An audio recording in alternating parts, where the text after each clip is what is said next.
The Taliban has declared a 3-day ceasefire this week to mark the end of the Muslim holy month of Ramadan. But it comes after it denied responsibility for a horrific bombing attack at a high school in Kabul, Afghanistan on Saturday.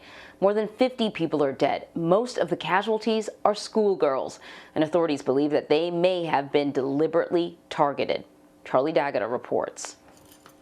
With her extensive internal injuries, doctors aren't sure whether 14-year-old Maryam is going to make it. They do know that 18-year-old Habiba will not. By fate alone, Zainab happened to be further back from classmates who died on the spot. The explosion felt like it came from the ground in the sky, the 13-year-old said, and I started running. She then noticed her arm was bleeding from a chunk of shrapnel. She told us she doesn't understand why someone would want to kill her. I think they just don't want us to study, she said. On Sunday, parents laid those children who didn't survive to rest. Sent to school in search of a better life in the hope of a brighter future, dreams now buried, along with their daughters. The Interior Ministry told us a massive car bomb right outside the gates was followed by 2 more explosions from devices planted on the street. A vicious attack designed to kill or maim as many children as possible, right after the bell rang, just as schoolgirls came rushing out. The bombing underscores the widespread instability American troops leave behind as they start to head home. Afghan security forces are already overwhelmed trying to push back militants on the battlefield while keeping civilians safe at home. Zainab told us she doesn't know what happened to her friends, and she's determined to return to school when she can. You won't be afraid? No, if I get scared, they'll hit us again, she said. Then I won't be able to study. So Charlie D'Agata is joining us now from Kabul. Charlie, on Friday you reported about growing fears of a civil war in Afghanistan. The day after this happened, just how has the city been dealing with this whole thing in the aftermath of this attack? Well, Anne-Marie, you know, it's the sad reality here that as bad as that attack was, they're sort of used to it. But this one in particular, you've been speaking to government officials and people on the street, you know, the savagery, the viciousness of killing young schoolgirls, that resonates. You would never get used to something like that. And it's anger, it's sadness, of course. Certainly sadness and tragedy among the parents. But when we see these images on television here in Afghanistan, it makes people angry. And I think what we have to underline, and I was trying to do it a little bit in that report, is that as U.S. and international forces depart, they're less involved in a day-to-day basis in the security of this country. That leaves it down to Afghan security forces, and they have their hands full. They're battling the Taliban on several fronts outside of the cities. And as you've seen, whether this was the work of the Taliban, the work of ISIS, or a combination of both, there's also security issues within the city. So all of this is happening at once, and there's been this huge surge in violence from the moment U.S. troops began the drawdown just over a week ago. So no one has claimed responsibility for this attack. The Taliban has outright denied it. Who else could be responsible then? Well, we have to point out that it happened in the largely Shia community, the Hazaras who are in that region, in those neighborhoods. ISIS believed them to be heretics. And although ISIS is small in number in terms of where they are located in this country, they still have influence and they still have the power to launch these attacks, particularly on these soft targets in Kabul. They've aimed at hospitals in the past and schools in the past. So yes, the finger of blame is pointing at ISIS. However, the government is saying the Taliban must have had something to do with this. Worth pointing out, the Taliban is active within Kabul itself. The Haqqani network, a very powerful network, doesn't necessarily answer to the umbrella of the Taliban group. They may have have had something to do with this attack as well. So yes, the Taliban, for obvious reasons, I would believe, they want to wash their hands of anything to do with something this savage. ISIS possibly had a hand in it, but we can't rule out the Taliban was influencing it as well. And you point out in your story that, with the timing of this explosion, it certainly appears as if it was deliberately organized to kill and hurt as many young girls as possible. Why on earth would this school be targeted?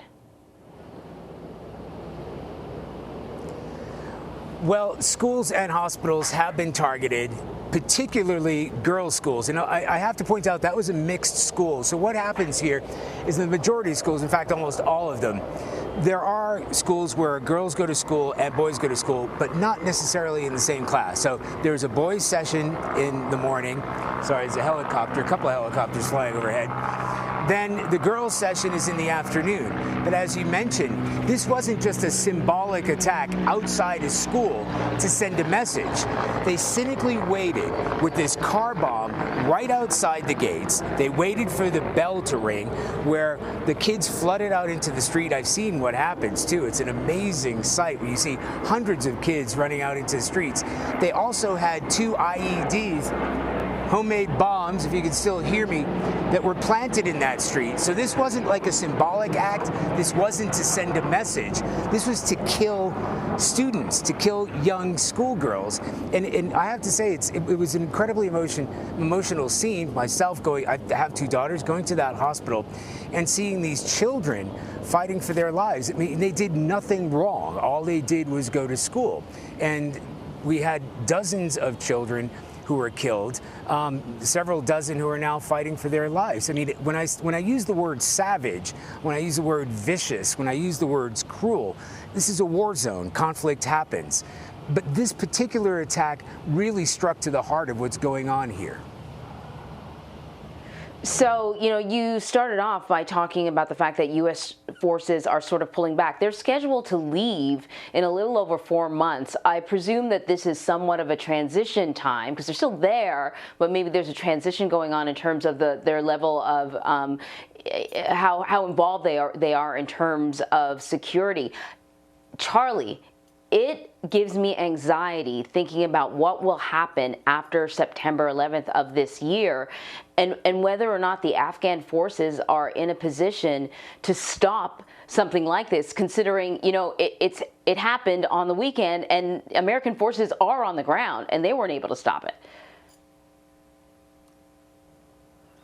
Well, Anne-Marie, this is what everybody here fears. And in all the years of covering this, I've never known so many people to be worried about the future because the United States and international forces are leaving.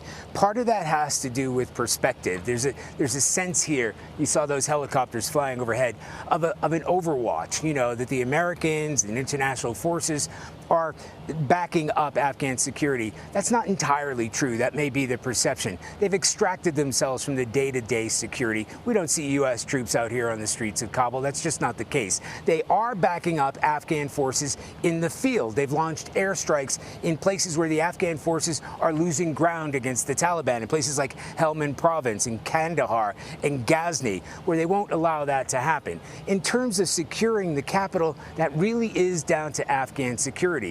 But where this is linked is because there is so much activity, and the Taliban has gone on the attack in at least 7 provinces across the country. They've lost, by the way, hundreds of people, according to the Afghan government, so they're fighting on both sides. It means that they're stretched thin. It means if the commandos and the Afghan security forces who are responsible for defending these other areas, it means that there's a hole in the security here. But we talk about this ring of steel. We've driven around here, and there are checkpoints. It's a big city. It's very congested. There's lots of traffic. There are ways. If they're determined, there are ways of getting into places like this even vulnerable places. They can't guard every school. They can't guard every government installation. They can't guard the ring around the U.S. embassy.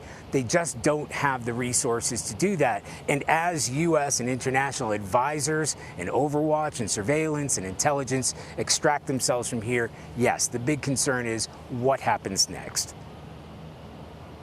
Yeah, it definitely is. You know, we talked a lot before about soft targets. I can't think of a softer target than a school where there are little girls just wanting to learn.